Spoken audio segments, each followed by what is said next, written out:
저희 아들은 어린 나이에 결혼을 했습니다.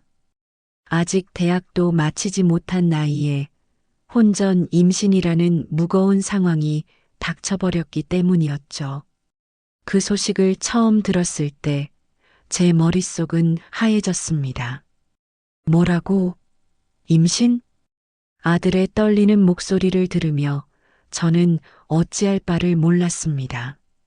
솔직히 말해 한편으로는 분노가 치밀었습니다. 아직 철도 안 든 애가 무슨 아빠냐? 이제 겨우 20살 넘긴 아이가 가정을 책임질 수 있겠어? 하는 생각이 머리를 휘감았죠.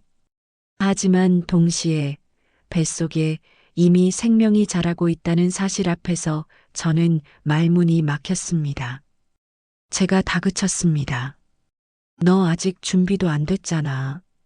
내가 지금 뭘 안다고 아빠가 되겠다니. 그러자 아들은 고개를 똑바로 들고 말했습니다. 엄마, 제가 책임질 거예요. 결혼할 겁니다. 제 아이니까요. 도망치지 않을 거예요. 그 단호한 눈빛을 보는 순간 더 이상 할 말을 찾지 못했습니다. 불안했고 앞날은 캄캄했지만 최소한 아이가 아버지 없는 세상에 태어나게 해서는 안 된다는 생각이 더 컸습니다. 결국 저는 아들의 선택을 받아들일 수밖에 없었습니다. 결혼 준비는 정신없이 흘러갔습니다. 상견례 자리에서는 양가 모두 난처함을 감추려 애썼습니다. 그래도 예식 당일 드레스를 곱게 차려입은 며느리를 보면서 저는 묘한 감정에 휩싸였습니다. 우리 아들이 저 여자를 끝까지 지켜줄 수 있을까? 주변에서는 책임감 있는 청년이다. 요즘 보기 드물다라고 칭찬도 했지만 제 속은 편치 않았습니다. 결혼 후 두 사람은 근처 작은 전셋집에서 신혼살림을 시작했습니다. 그리고 손주가 태어나자 저희 부부는 기쁨과 동시에 무거운 책임감을 느꼈습니다. 아들은 서툴고 부족했지만 아이를 안고 웃는 그 모습만큼은 진심이 느껴졌습니다.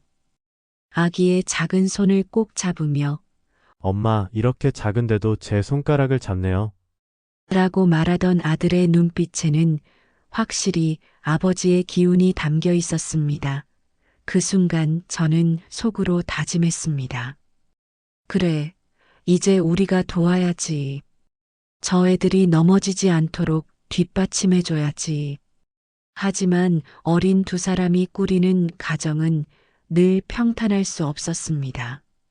아들은 학업과 일을 병행하느라 늘 지쳐 있었고 며느리도 아이를 키우며 불만이 쌓여가는 듯 했습니다. 다투는 날도 많았지만 저는 믿었습니다. 시간이 해결해 주겠지. 아이가 자라면서 두 사람도 더 단단해질 거야. 그러던 어느 날 아들에게 군 입대 통지서가 날아왔습니다. 대학도 중도에 포기한 상황에서 언젠가는 가야 할 길이었지만 너무 일찍 결혼하고 아이까지 생긴 시점에서 군대에 간다는 건 참 가혹하게 느껴졌습니다. 아들은 입대를 앞두고 저에게 물었습니다. 엄마, 저 가도 되는 걸까요? 애랑 와이프는 어떻게 해요? 저는 애써 담담히 대답했습니다. 군대는 내가 가야 할 길이다. 걱정 마라. 내가 없는 동안 우리가 지켜줄 테니 마음 편히 다녀와라. 그 말을 들은 아들은 잠시 눈시울을 붉혔습니다. 제 가슴도 저릿했지만 부모는 결국 자식을 믿어야 했습니다. 입대 당일 아들은 아이를 품에 꼭 안고 한참을 떨어지지 못했습니다. 아이가 작은 손으로 아빠 옷깃을 붙잡은 모습은 지금도 눈에 선합니다. 며느리는 옆에서 담담하게 서 있었지만 저는 그 눈빛에서 묘한 기운을 읽어냈습니다. 허전함? 아니면 책임에서 잠시 해방된 듯한 가벼움? 그땐 명확히 알 수 없었지만 뭔가 낯설었습니다. 그렇게 아들은 군대에 갔습니다. 저는 속으로 다짐했습니다. 그래, 내가 없는 동안은 내가 며느리랑 손주 잘 지킬게. 걱정하지 마. 하지만 아무도 몰랐습니다. 그 짧은 공백이 가정을 송두리째 흔들 줄은, 사랑이라고 믿었던 결혼이 사실은 너무나 허술하고 쉽게 무너질 수 있는 탑이었음을. 아들이 군에 입대한 지 몇 주. 처음엔 별다른 변화가 없는 듯 보였습니다. 며느리는 아이를 돌보며 지냈고 저와 남편도 자주 들러 도와주었습니다. 혼자 아기를 돌보는 게 얼마나 힘든 일인지 알기에 반찬도 해다 주고 장도 봐주며 최대한 며느리가 의지할 수 있도록 곁을 지켰습니다. 그 첫 몇 주 동안은 며느리가 조금 힘들어하는 듯 보이긴 했지만 그래도 아이 엄마로서 책임감을 다하고 있다는 인상을 받았습니다. 그 덕분에 저는 아들이 군에 가 있는 동안이라도 이 집은 무사히 버틸 수 있겠다는 안도감을 가졌습니다. 하지만 불안은 그리 오래 걸리지 않았습니다. 처음엔 단순히 친구를 만난다는 이유였습니다. 어머니 잠깐 친구 좀 만나고 올게요. 아기를 저에게 맡기고 나가더니 밤늦게야 들어오는 일이 늘어났습니다. 처음에는 이해하려 했습니다. 젊은 나이에 하루 종일 아이와 집에만 있다 보면 답답할 테니까.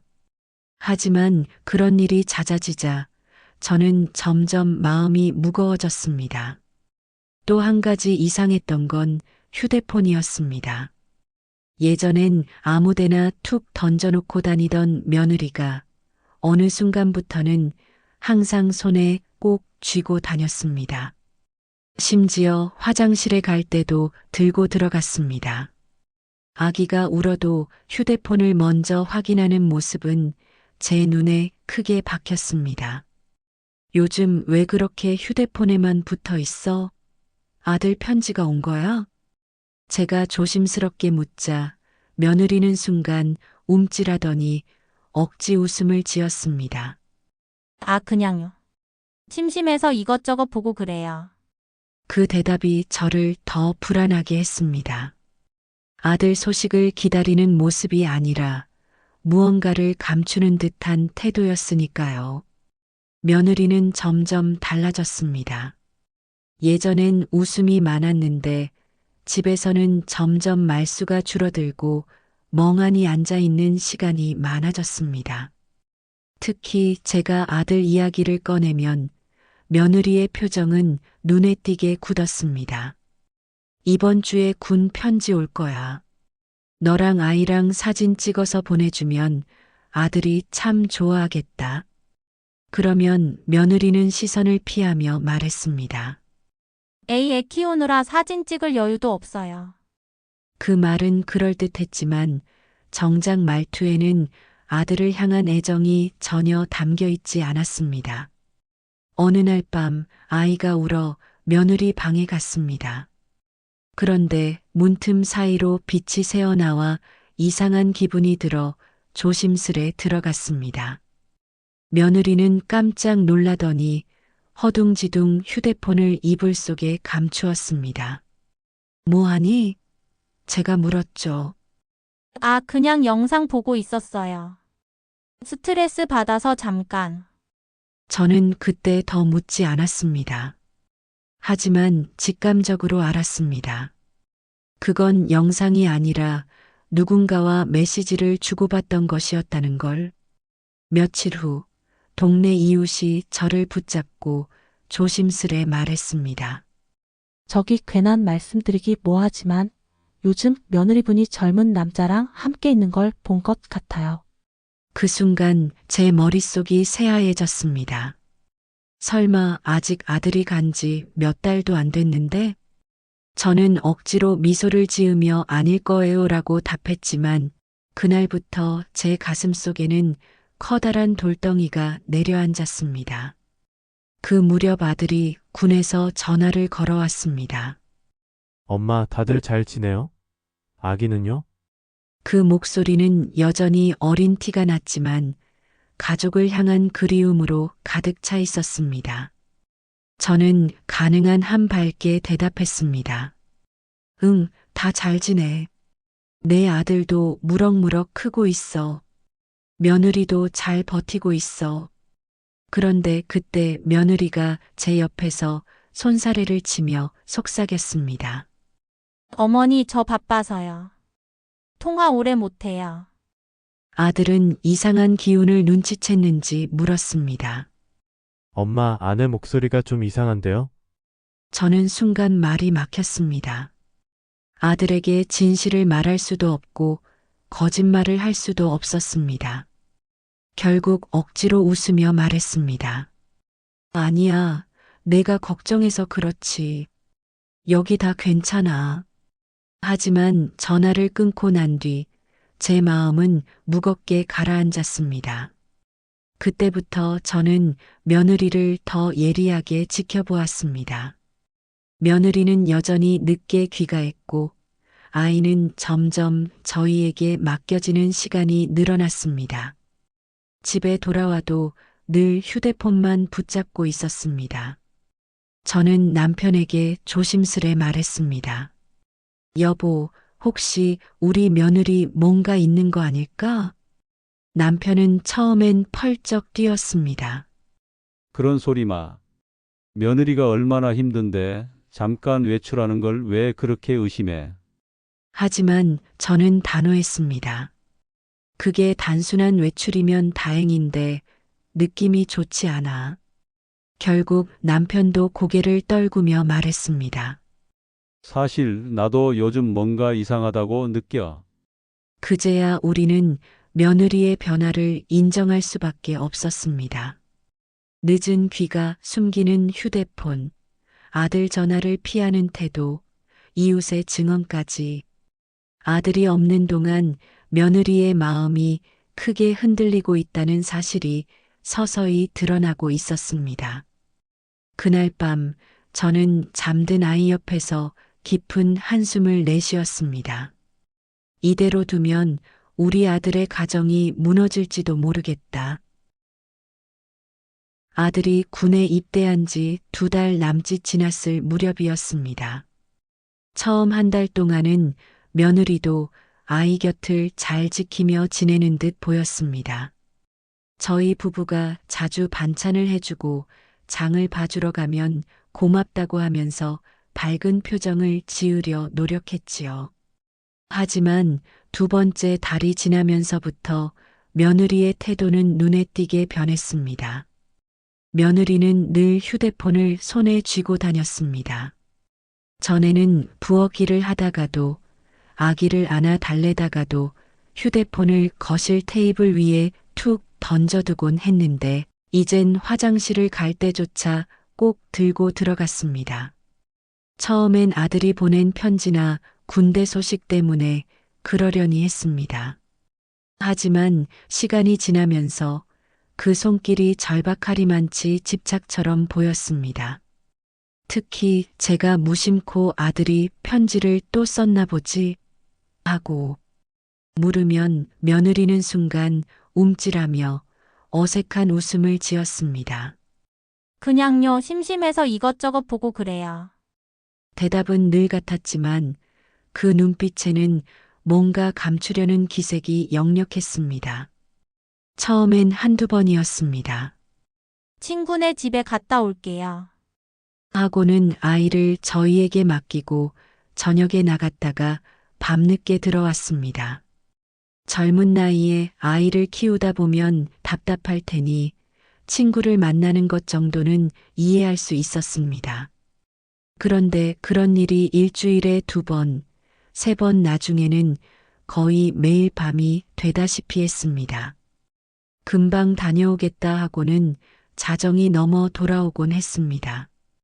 저와 남편은 처음엔 서로 말을 아꼈습니다. 아직 애도 어린데 친구 좀 만난다고 뭐라고 하면 우리만 잔소리꾼 되잖아. 하지만 속으로는 불안감이 커져만 갔습니다. 그 불안은 곧 주변에서 기름을 부은 듯 커졌습니다. 어느 날 장을 보러 나갔을 때 동네 이웃이 조심스럽게 제게 말을 걸었습니다. 저기, 괜한 말씀드리는 건데요. 며느리분 요즘 밤늦게 자주 다니시는 것 같더라고요. 제가 며칠 전에 젊은 남자랑 같이 있는 걸 본 것 같아서요. 잘못 본 걸 수도 있어요. 그 말을 듣는 순간 제 심장이 쿵 내려앉았습니다. 아, 아닐 거예요. 요즘 힘드니까 친구들이랑 만나는가 보죠. 그렇게 웃어넘겼지만 속으로는 온몸이 얼어붙는 것 같았습니다. 그날 밤 아이가 울어 방으로 들어갔을 때였습니다. 문틈 사이로 불빛이 새어나왔습니다. 조심스레 노크하고 들어서자 며느리는 깜짝 놀라며 휴대폰을 이불 속에 숨겼습니다. 뭐하니? 제가 묻자 며느리는 급히 숨을 고르며 대답했습니다. 아, 그냥 영상 보고 있었어요. 애 키우느라 스트레스 받아서 잠깐. 하지만 그 태도는 너무 다급했습니다. 정말 영상만 보고 있었다면 그렇게 허둥대지 않았을 겁니다. 그날 이후 저는 확신했습니다. 이건 단순히 오해가 아니다. 며느리는 무언가 숨기고 있다. 며칠 뒤 아들이 군에서 전화를 걸어왔습니다. 엄마, 아빠 다들 잘 지내세요? 아기는요? 많이 컸겠죠? 전화기 너머로 들려오는 아들의 목소리는 여전히 철없고 애틋했습니다. 저는 일부러 밝은 목소리로 대답했습니다. 다 잘 지내고 있어. 내 아들도 잘 크고 있고 며느리도 잘 버티고 있어. 그런데 며느리가 제 옆에서 손사래를 치며 작은 목소리로 말했습니다. 어머님, 제가 좀 바빠서요. 통화 오래 못해요. 그리고는 서둘러 방으로 들어가 버렸습니다. 아들은 잠시 침묵하다가 조심스레 물었습니다. 엄마, 왜 와이프 목소리가 이상하죠? 그 순간 저는 말을 잇지 못했습니다. 아들에게 진실을 말할 수도 없고 거짓으로 덮자니 양심이 괴로웠습니다. 결국 애써 웃으며 대답했습니다. 아니야, 내가 걱정해서 괜히 예민하게 듣는 거야.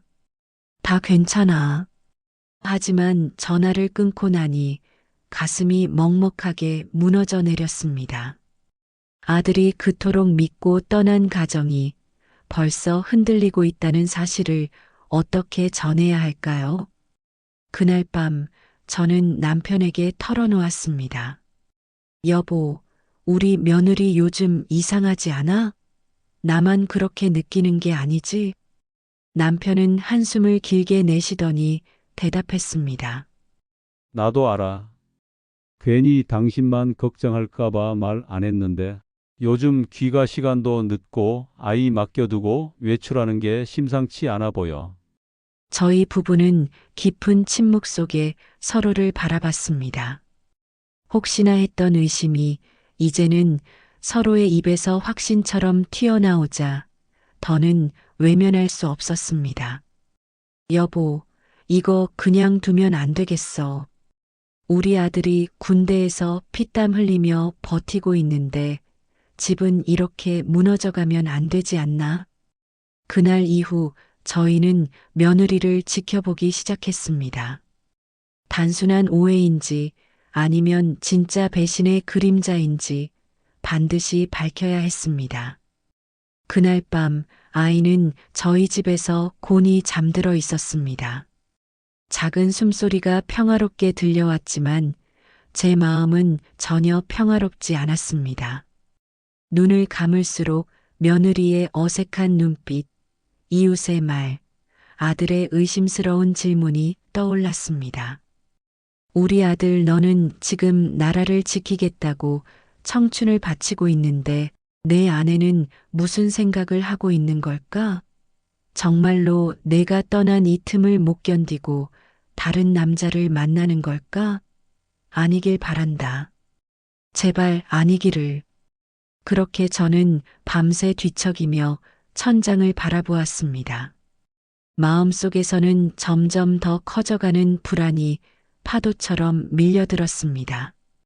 이제 단순한 의심이 아니라 무언가 분명히 잘못되고 있다는 확신이 제 가슴을 짓누르고 있었습니다. 며느리의 뒷모습을 처음 의심한 순간부터 제 마음은 늘 불안에 잠겨 있었습니다. 하지만 혹시 내가 너무 예민한 건 아닐까? 하는 생각이 매번 고개를 들었습니다.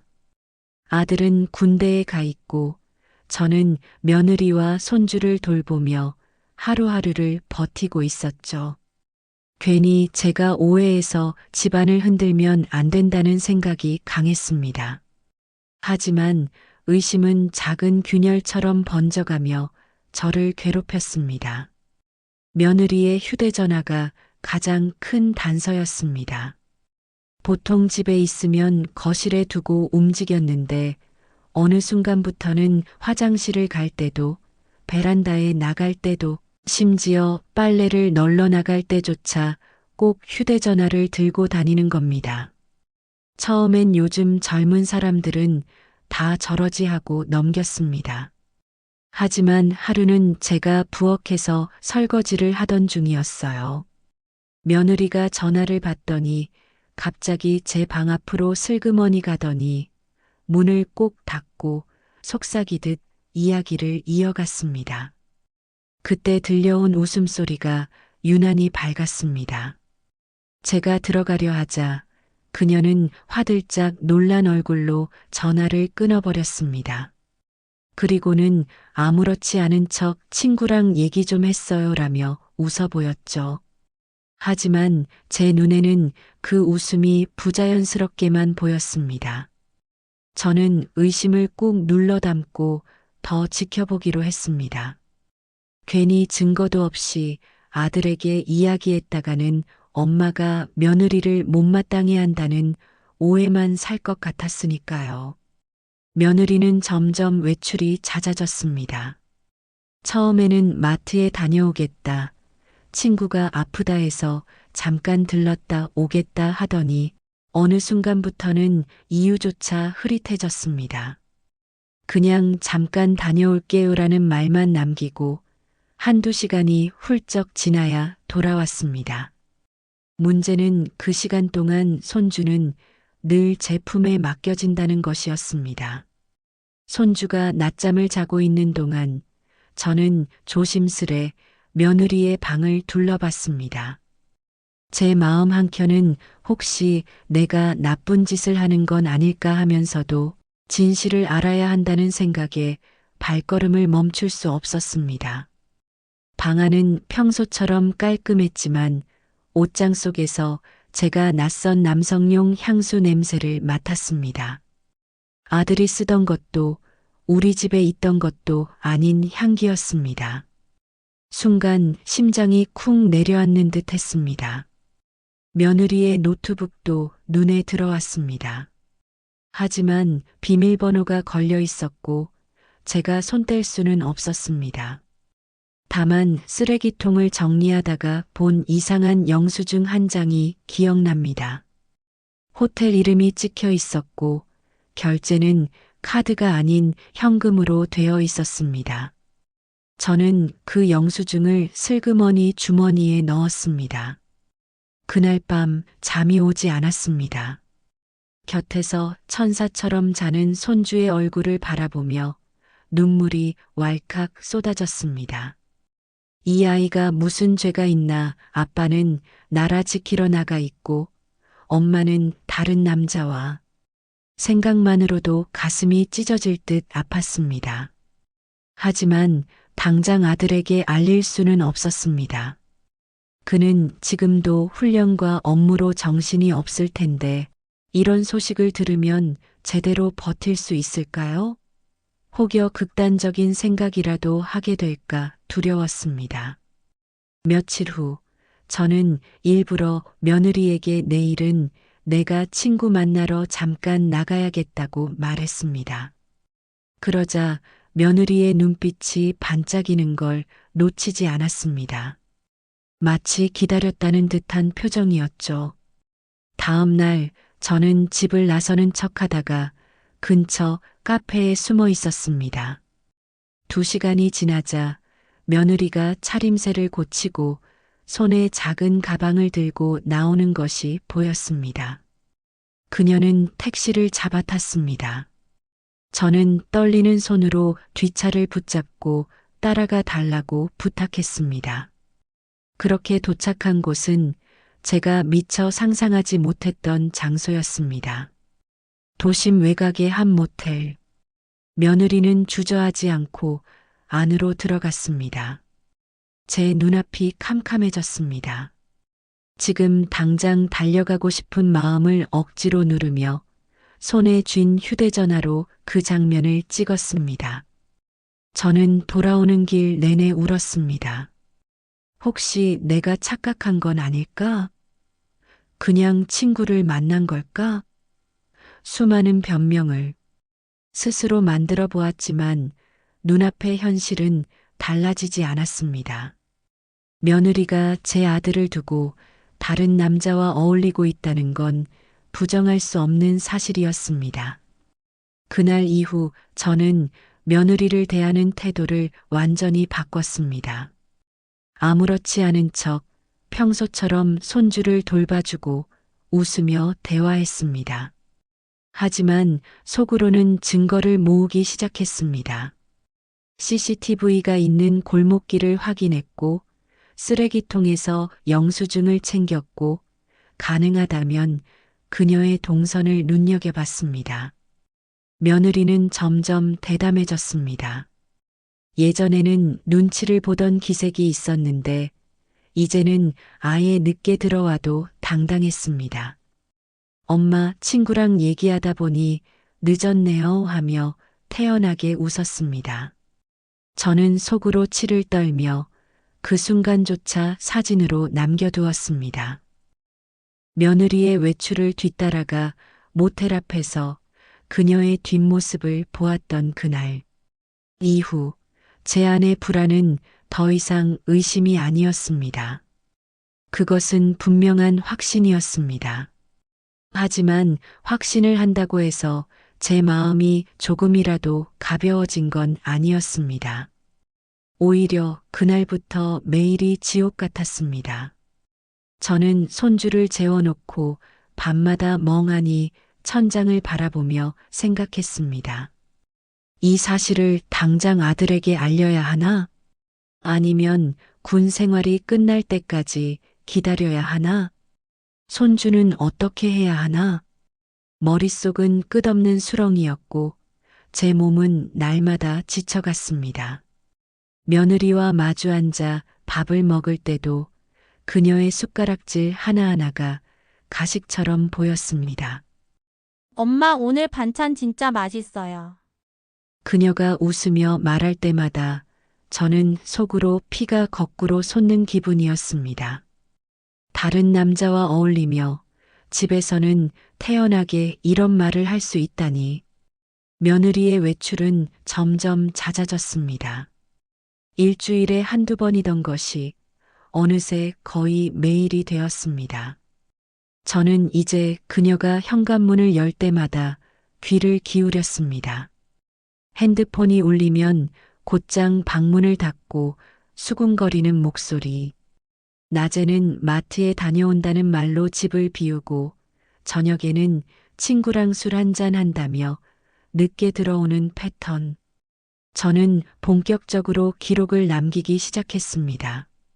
날짜, 시간, 장소, 심지어 그녀의 옷차림까지 노트에 꼼꼼히 적었습니다. 혹시라도 나중에 아들에게 설명할 때 엄마가 지어낸 얘기 아니냐는 소리를 듣고 싶지 않았습니다. 한 번은 이런 일도 있었습니다. 며느리가 새벽 2시가 넘어서야 집에 들어온 날이었어요. 저는 불 꺼진 거실에서 일부러 기다리고 있었습니다. 그녀는 들어오자마자 저를 발견하고 화들짝 놀랐습니다. 엄마 안 주무셨어요. 그녀의 얼굴엔 화장이 거의 지워져 있었고 향수 냄새가 강하게 풍겼습니다. 저는 차분하게 대답했죠. 손주가 자꾸 칭얼거려서 그냥 내 걱정도 되고. 그러자 며느리는 대충 둘러대며 방으로 들어가 버렸습니다. 그날 저는 며느리의 뒷모습을 보며 제 안에서 또 한 번 무언가 부러져 나가는 소리를 들었습니다. 며느리의 거짓말은 점점 엉성해졌습니다. 예전에는 친구랑 있다, 학원 동기 만났다 같은 구체적인 이유를 댔는데 이제는 그냥 볼일 좀 있었어요 라는 식이었습니다. 아마도 저를 우습게 여긴 걸 겁니다. 제가 모를 거라 생각한 거죠. 하지만 저는 이미 모든 걸 알고 있었습니다. 며칠 전 저는 그녀가 쓰레기를 버리고 간 뒤 몰래 봉투를 확인했습니다. 그 안에서 본 것은 낯선 영수증 몇 장이었습니다. 커피숍, 레스토랑, 그리고 또다시 모텔. 모두 제가 모르는 장소들이었고 영수증에는 늘 2명분의 계산이 찍혀 있었습니다.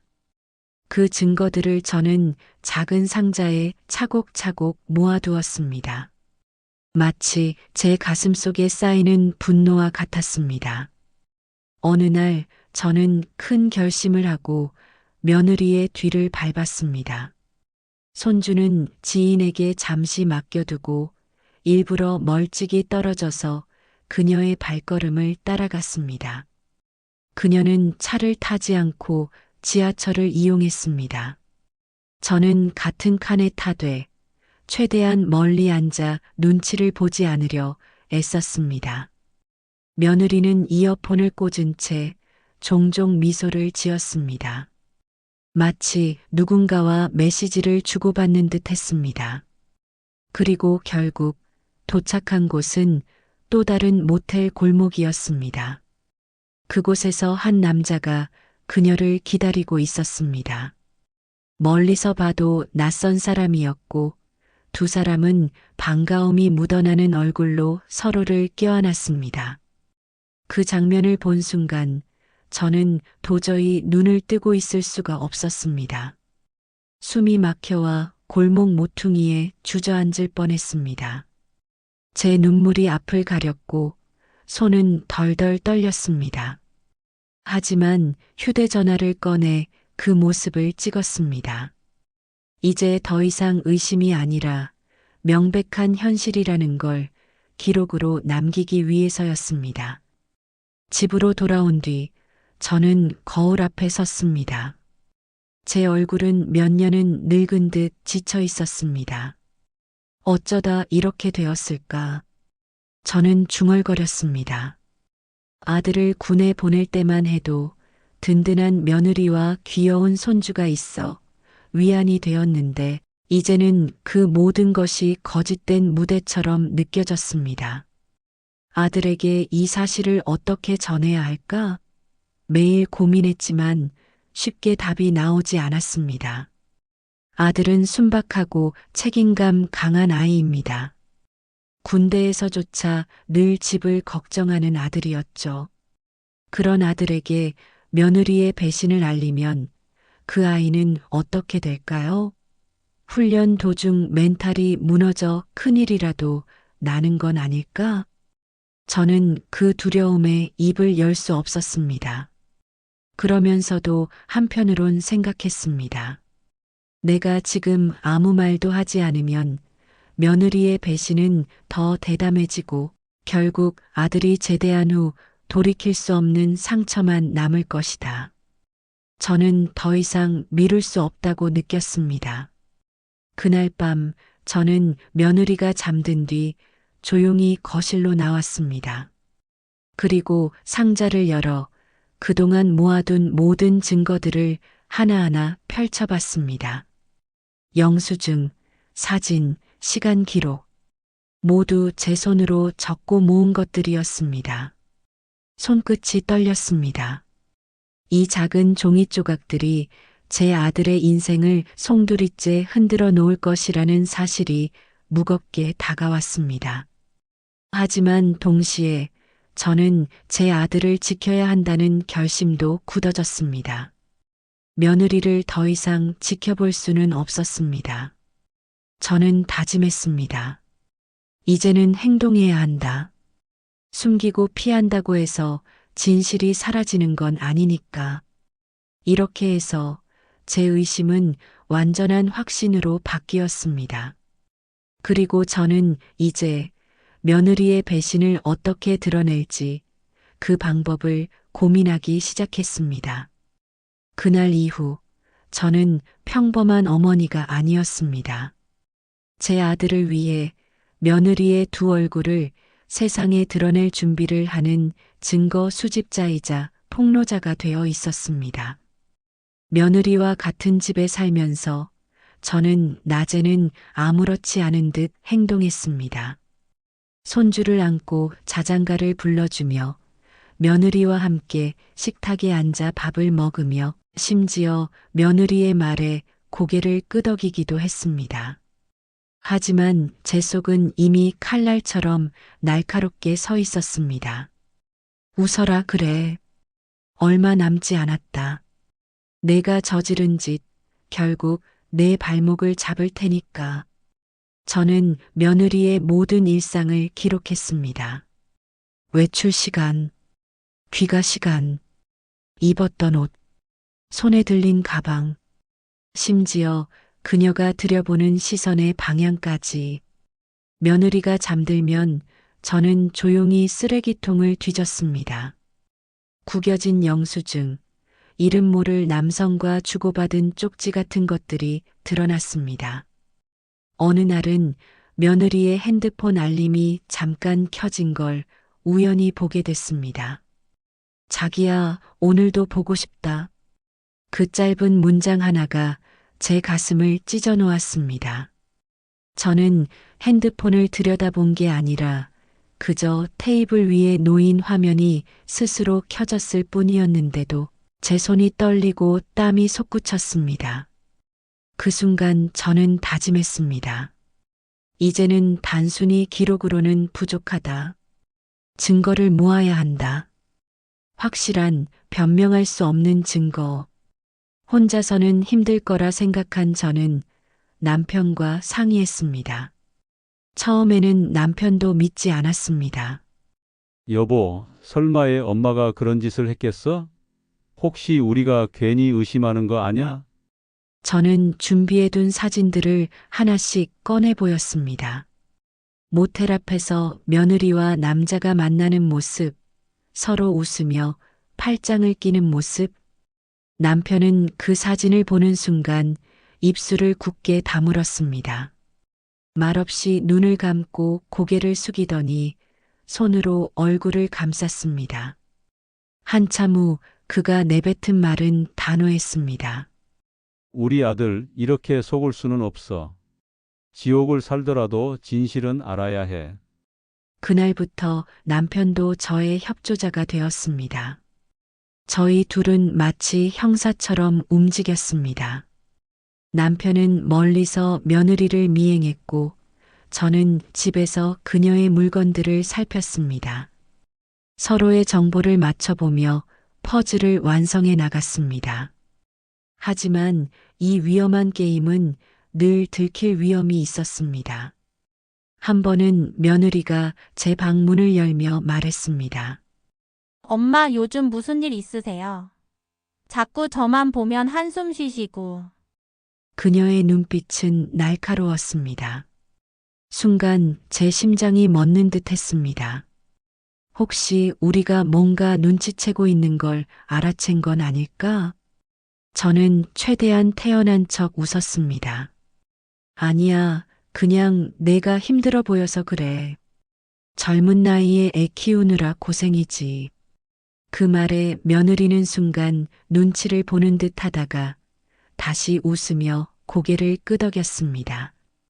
네, 맞아요. 가끔 너무 답답하긴 해요. 근데 괜찮아요. 저 잘 지내고 있으니까요. 그녀가 방으로 들어가는 뒷모습을 보며 저는 이가 갈렸습니다. 그래, 그렇게 아무렇지 않게 연기해라. 하지만 곧 내가 만든 연극의 막은 내려올 거다. 며느리의 행동은 점점 대담해졌습니다. 예전에는 조심스레 거짓말을 했다면 이제는 대놓고 늦게 들어와도 변명조차 하지 않았습니다. 심지어 손주를 저희에게 맡기며 이렇게 말했습니다. 엄마 애 좀 부탁드려요. 저도 이제 제 삶 좀 살아야 하지 않겠어요.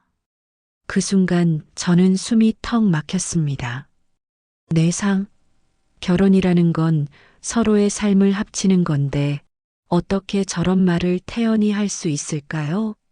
손주는 그녀의 아이이기도 한데 그 아이를 짐처럼 떠넘기는 태도. 저는 이 여자가 이미 아내도 엄마도 아니란 걸 절감했습니다. 며칠 뒤 남편이 충격적인 소식을 전했습니다. 여보, 내가 알아봤는데 그 남자 며느리가 예전에 알던 사람이래. 아들이랑 결혼하기 전부터 알던 사이라더라. 그 말을 듣는 순간 제 귀가 멍해졌습니다. 그렇다면 이 결혼은 시작부터 흔들리고 있었던 건 아닐까요? 아들이 책임감 때문에 결혼을 택했지만 며느리의 마음은 애초부터 다른 곳에 있었던 건 아닐까? 모든 조각이 맞춰지는 듯 했습니다. 저는 며칠 밤을 뜬 눈으로 보냈습니다. 결국 두 가지 선택지만 남았습니다. 이 사실을 아들에게 알려 그의 군 생활을 무너뜨릴 각오를 한다. 모든 걸 숨긴 채 제대한 후 아들이 직접 마주하게 한다. 어느 쪽이 옳을까요? 아들의 인생은 지금도 충분히 고단합니다. 하지만 더 끔찍한 건 아들이 전역한 뒤 모든 게 무너져 있다는 사실을 마주하는 것입니다. 저는 결심했습니다. 더는 기다리지 말자. 그날 밤 저는 거실 탁자 위에 상자를 올려두었습니다. 며느리가 방에서 나온 순간 저는 상자를 열어 증거들을 그녀 앞에 쏟아냈습니다. 사진, 영수증, 메모, 기록. 며느리의 얼굴이 순식간에 하얗게 질렸습니다. 그녀의 손이 덜덜 떨렸습니다. 어머마 이게 뭐예요? 저는 낮고 단호한 목소리로 말했습니다. 내가 저지른 짓의 기록이다. 이제 내가 대답할 차례야. 순간 공기가 얼어붙었습니다. 집안은 무서울 만큼 조용했고 며느리의 숨소리만 거칠게 울렸습니다. 저는 며느리의 눈을 똑바로 바라보며 칼날 같은 말을 던졌습니다. 내가 선택해라.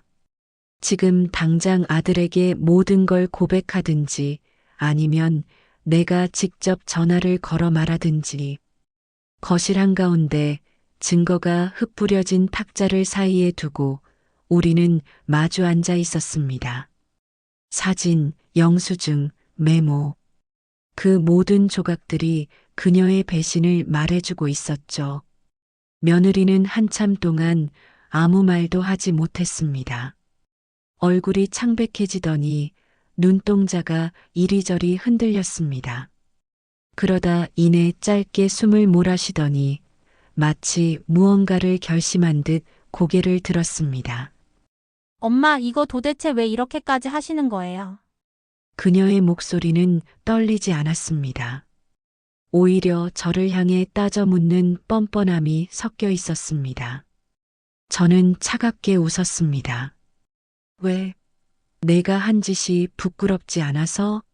내 남편은 지금 군대에서 뼈 빠지게 고생하고 있는데 넌 다른 남자랑 놀아난 게 자랑스러워?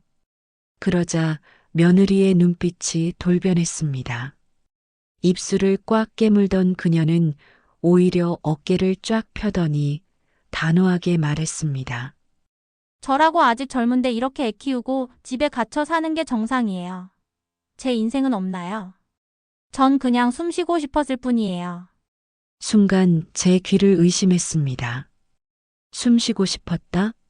그게 배신의 이유란 말인가요? 내 숨을 쉬겠다고 아들이랑 손주 숨통을 조여놓은 거냐? 제 목소리가 갈라지며 터져 나왔습니다. 하지만 며느리는 눈 하나 깜짝하지 않았습니다. 오히려 저를 노려보며 말했습니다. 솔직히 말씀드릴게요. 처음부터 이 결혼 제가 원한 게 아니었어요. 임신 때문에 억지로 끌려온 거지. 아버님, 어머님이랑 남편분이 책임이라는 말로 저를 묶어놓은 거잖아요. 전 자유가 없었어요. 그녀의 말이 제 가슴을 송곳처럼 찔렀습니다. 억지로 끌려왔다니 우리 아들이 눈물로 책임을 지겠다고 했던 그 결혼을 이 여자는 감옥으로 여겼다는 겁니다. 내가 그때 뭐라고 했는지 기억나? 아들이 내 손 잡으면서 내가 책임질게 했을 때 넌 고개 끄덕였잖아. 내가 원한 게 아니었다면 왜 그 자리에 서 있었는데? 제가 울부짖듯 말하자 며느리는 씩 웃으며 대답했습니다. 그땐 선택지가 없었으니까요. 뱃속에 애가 있는데 도망칠 수도 없었죠. 근데 지금은 다르잖아요. 그녀의 차가운 목소리에 저는 온몸이 덜덜 떨렸습니다. 그러더니 며느리는 갑자기 목소리를 높였습니다. 엄마, 도대체 왜 제 인생에 이렇게 간섭하세요? 제가 누구 만나든 무슨 관계를 가지든 제 선택이에요. 남편은 여기 없잖아요. 군대 간 사람이 뭘 알겠어요. 저는 저대로 살아야죠. 저는 순간 숨이 막혀 아무 말도 할 수 없었습니다. 이게 며느리의 진짜 본심이었을까요? 내가 지금 무슨 말을 하고 있는 줄 알아? 너 엄마다. 내 아이는? 내 남편은? 그 사람들 인생은 내 선택 때문에 어떻게 되는 줄은 생각 안 해봤어? 그녀는 잠시 침묵하더니 비웃듯 말했습니다. 애는 솔직히 말하면 저 혼자 키우고 싶지도 않았어요. 그냥 책임이니까 억지로 안고 있었을 뿐이죠. 그 말에 제 머리가 하얘졌습니다. 아이까지 책임이라 부르다니. 제 손주를, 아들의 가장 소중한 존재를. 그녀는 오히려 더 당당해졌습니다. 엄마, 세상 사람들이 뭐라고 하든 전 이제 제 인생 찾을 거예요. 더는 숨기고 싶지도 않아요. 이 사진들 원하시면 아들한테 보내세요. 근데 그러면 어쩌겠어요. 그 애도 결국은 저한테 매달릴 수밖에 없을 거예요. 애 엄마니까. 그 순간 제 속에서 뜨거운 피가 끓어올랐습니다. 이 여자는 반성할 생각이 없다. 오히려 이 상황조차 자기 유리하게 이용하려고 한다. 저는 이를 악물고 말했습니다. 그래, 내가 그렇게까지 나오겠다면 내가 직접 한다. 아들에게 다 말할 거다. 내가 어떤 인간인지, 어떤 엄마인지, 어떤 아내인지 낱낱이 알려주겠다.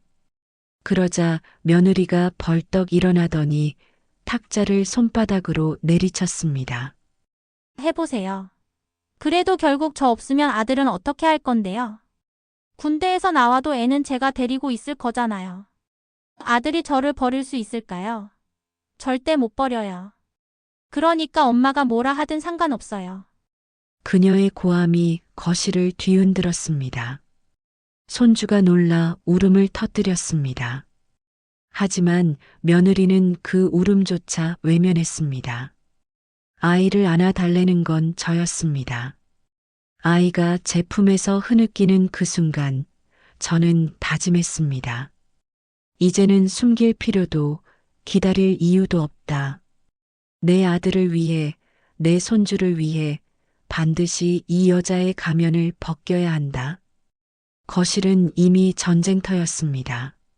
며느리는 끝까지 뻔뻔하게 맞섰고 더는 이 사실을 묻어둘 수 없다는 결심을 굳혔습니다. 며칠 후 아들이 군대에서 짧은 휴가를 나왔습니다. 피부는 까맣게 그을렸지만 얼굴에는 여전히 순수한 미소가 남아 있었습니다. 그는 손에 작은 꽃다발을 들고 있었습니다. 엄마, 나왔어. 보고 싶었지? 순간 제 눈가가 뜨거워졌습니다. 이렇게 해맑은 얼굴로 우리 집에 들어온 아들이 곧 세상에서 가장 큰 상처를 받게 될 거라 생각하니 가슴이 무너져 내렸습니다. 아들은 손주를 꼭 안고 우리 아가 아빠 왔다 하며 웃었습니다. 아이는 아빠의 품에 안겨 금세 웃음을 터뜨렸습니다. 그 모습만으로도 가정은 따뜻해 보였습니다. 그러나 제 눈은 자꾸 며느리를 향했습니다. 그녀는 억지 미소를 지으며 아들을 맞이했지만 그 시선은 어딘가 불안하게 흔들리고 있었습니다. 저녁 식사 자리. 아들은 즐겁게 군 생활 이야기를 풀어놓았습니다. 고참들도 이제 나한테 말 놓더라니까. 아, 그리고 이번에 우리 소대장님이 결혼한다고 해서. 그때 저는 숟가락을 내려놓으며 말을 끊었습니다. 아들아, 오늘은 엄마가 꼭 해야 할 이야기가 있다. 아들은 의아한 눈빛으로 저를 바라봤습니다. 왜 그래, 엄마? 무슨 일 있어? 잠시 정적이 흘렀습니다. 제 손은 떨리고 가슴은 요동쳤습니다. 하지만 이제는 물러설 수 없었습니다. 저는 준비해둔 파일을 꺼내 노트북에 연결했습니다. 화면에 사진들이 하나둘 떠올랐습니다. 며느리와 낯선 남자의 다정한 모습, 손을 잡고 웃는 모습, 아이가 곁에 없는 동안의 미래들. 이게 뭐야? 아들의 목소리는 낮고 떨렸습니다. 눈빛은 흔들리며 입술이 굳어졌습니다.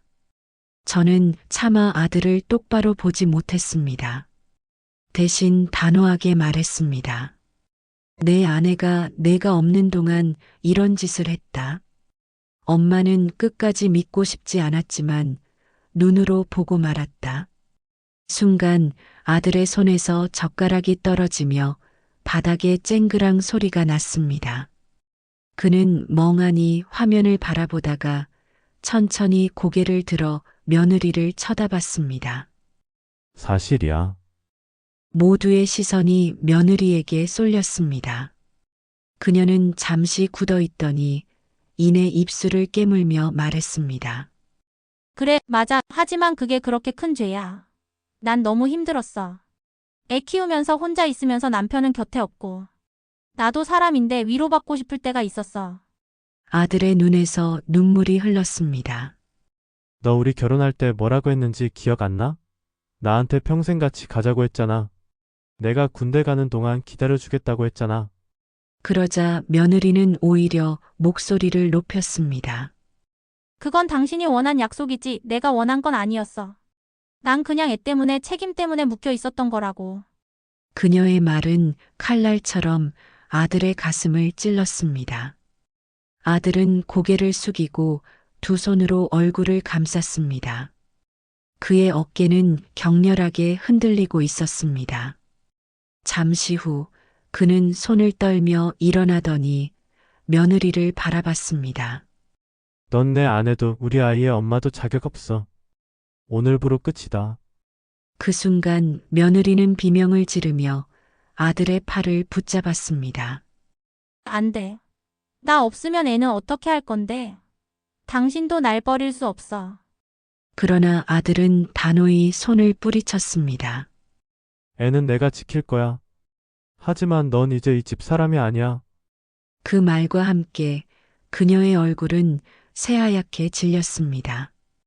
아들은 다시 제게 고개를 숙였습니다. 엄마, 미안해요. 내가 잘못 선택해서 이렇게 된 거예요. 저는 그 자리에서 아들을 꼭 끌어안았습니다. 아들아, 잘못한 건 내가 아니야. 내가 지켜야 할 건 이제 하나뿐이야. 내 아이, 그리고 내 미래. 그날 밤 우리 집은 무너졌습니다. 하지만 동시에 다시 세워야 할 이유가 분명해졌습니다. 배신의 그림자 속에서도 지켜야 할 사랑은 남아 있었으니까요. 그렇게 우리의 이야기는 끝났습니다. 아들은 깊은 상처를 안고 다시 군대로 돌아갔지만 아이를 위해 꿋꿋하게 살아가겠다고 다짐했습니다. 부모인 저 역시 그 아이와 아들의 미래를 지켜내기 위해 흔들리지 않으려 합니다. 하지만 여러분이라면 어떻게 하시겠습니까? 어린 나이에 아빠가 된 아들이 겪은 이 배신, 여러분이라면 며느리를 용서할 수 있을까요? 아니면 아이를 위해서라도 끝까지 끌고 가야 한다고 생각하시나요? 또 부모 입장이라면 아들을 위해 어디까지 개입하는 게 옳았을까요? 여러분의 생각을 댓글로 남겨주세요. 그 한마디가 지금 이 순간에도 같은 아픔을 겪고 있는 누군가에게 큰 힘이 될 수 있습니다. 시청해주셔서 감사합니다.